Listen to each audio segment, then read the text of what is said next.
Hey everybody. Had another idea for a video I wanted to share, and this one's I did a little bit longer post on this, a blog post, and I did a video as well.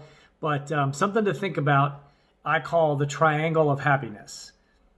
There's other versions of this. There's pyramids of happiness. There's all kinds of different stuff. But for me, my triangle are these 3 points.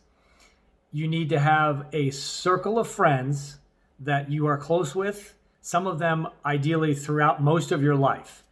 I have several friends that I have known since my late teens, early 20s, that literally we've been friends for 30 years or more.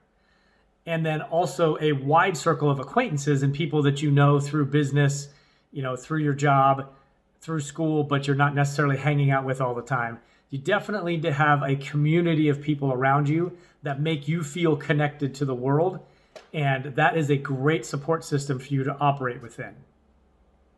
Another one is having a purpose of what your life is about. And for me, it took me a long time to actually figure that out. But my job was not my purpose. My job is my job. I tried a couple of entrepreneurial ventures. If they would have been successful, they would have ended up being jobs, not necessarily my calling in life. But those things didn't work out. The career that I have chosen has typically been related to sales. I do enjoy that. I'm well suited for it. A lot of my strengths and skill set lend itself to that particular type of role, regardless of the industry.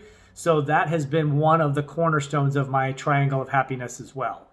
I am what I call mathematically declined. So I would never have wanted to try to get a job as an accountant or a CFO or anything like that. Every day would be a struggle and a grind.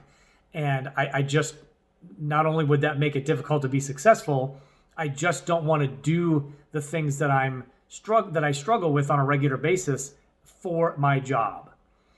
The third, and this gets overlooked a lot, but if you can get to the point with a household income, not just individually, but a household income of $75,000, according to a Princeton University study, that is the tipping point for happiness. The reason that mark checks all the boxes is that you should have enough money to pay mortgage on a decent house, have money for 1 or 2 vehicles, assuming that it's you and a spouse, have money to take a vacation once a year, do stuff with the kids like get them involved in soccer or martial arts, whatever it may be, and still have some money left over. Now, as I talk about in several of my personal finance videos, how much money you make doesn't mean how much money you keep, right? Those are different things, so keep that in mind.